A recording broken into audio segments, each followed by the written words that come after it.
Hello and welcome to the July 2020 edition of the Pembrokeshire Bird Diary.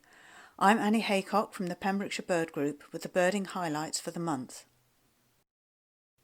We'll start with a report from Bob Haycock about the choughs of the Castlemartin Peninsula. The breeding chough population on the Castlemartin Peninsula has been continuously monitored for more than 30 years. However, 2020 presented some real challenges due to the COVID-19 pandemic, which prevented access to the area from late March to late June.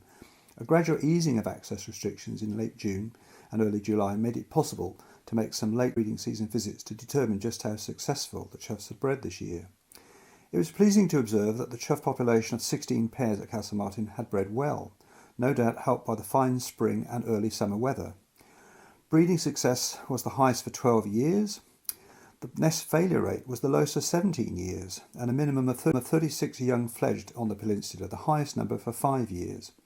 Two of the successful pairs included colour-ring females. Yellow over black left leg, red over BTO right leg, is now in her 16th year and has bred successfully at Linney Head for more than 12 years, having been born at Stackpole about 10 kilometres to the east. The other, lime green over green OT, is a younger bird. She was born in 2014, 60 kilometres to the north at Munt in Ceredigion. She arrived on the South Pembrokeshire coast in 2015 with her colouring sister. She had spent a couple of seasons on the Angle Peninsula before moving to Mount Zion, Castlemartin in 2019, where she bred for the first time but failed, unfortunately. Hopefully, the two young she and her unringed partner raised this year will be the first of many in the years to come. July is an odd sort of month. Our breeding birds are winding down, with the fledglings of many species now independent and trying to find their way around without drawing the attention of predators. Most of the adults are now in molt, and as they cannot fly as efficiently while their wing feathers are regrowing, they skulk quietly out of sight amongst the foliage. Migrants such as this sandwich tern start to trickle south along the coast, sometimes with a rarity amongst them, but mostly it is a quiet month. Up on the Tyvee estuary, however, Wendy was in for a surprise. July on the Tyvee began with unprecedented counts of Mediterranean gulls. Around 4 to 6 would be the usual count at this time of year, but on the 2nd of July, after a deluge of rain, 3 flocks arrived, totalling an impressive count of 70 birds, roosting on the sand at the Webley. Sam Baxter at Newport also had his biggest count ever, of 18. Over the next 10 days, counts varied between 46 and 67. Not just in the estuary, John Green counted 37 on the river through the Tyvee marshes. Unseasonal wet weather meant there wasn't as much disturbance as expected in July, which helped. Some ringed medgulls were seen and reported as well. It was interesting to see the interchange with the Nevern estuary at Newport. Gulls were from a German, a Dutch and 2 Belgian colonies.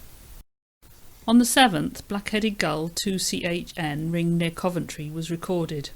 This had been regularly seen at Newport since December, and was back there the following day after its brief visit to the Tyvee. By the 10th of July, the high tide was no longer pushing the gulls close enough to read the colourings, but the first juvenile medgull of the season was seen.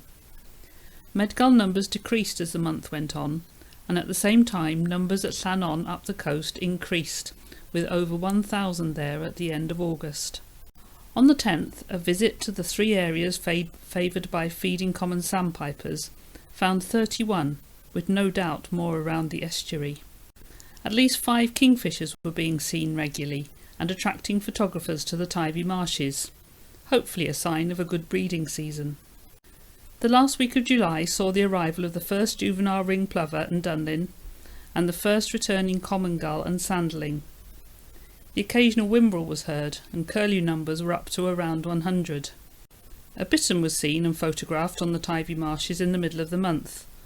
On the 26th it was seen briefly in flight, then again on the 27th, feeding in the overgrown pond below the main car park of the reserve. It proved elusive, but several photographers and birders managed to see it over the next week.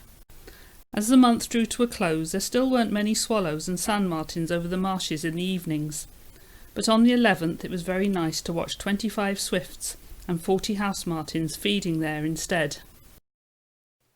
Normally at this time of year, Dale Sailing would be running Seabird Spectacular cruises. These went out in the evening to watch the Manx shearwaters gathering offshore, waiting for it to get dark enough to come ashore safely and avoid the depredation of gulls. No such cruises this year, but Sash Tusa and co spent an amazing blustery evening on Marlowe's Deer Park, sheltering by the Wooltack Coastwatch hut, watching the shearwaters from there. The birds formed a huge raft on the water, estimated at 3 kilometres long and 1 kilometre wide. They sat there facing into the wind and showing off their white breasts. If they were 3 metres apart, that would be an estimated 300,000 birds out there. Numbers are always highest at this time of year.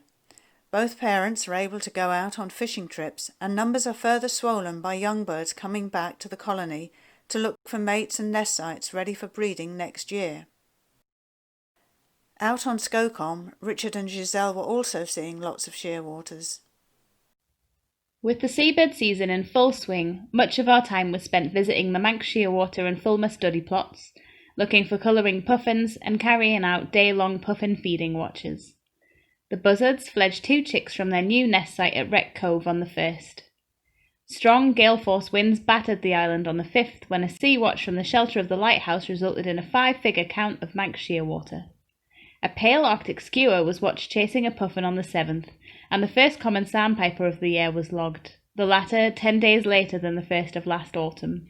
We began nocturnal mist netting of adult storm petrels in Southaven from the 11th. We trapped a total of 471, 55 of which were already wearing a ring, either from Skomer or from further afield. One such bird was a Skomer hatch chick, which was ringed in its nest along Little Bay Wall back in 2013. There were 2 juvenile cuckoo on the 14th, adding some non-seabird excitement to the month.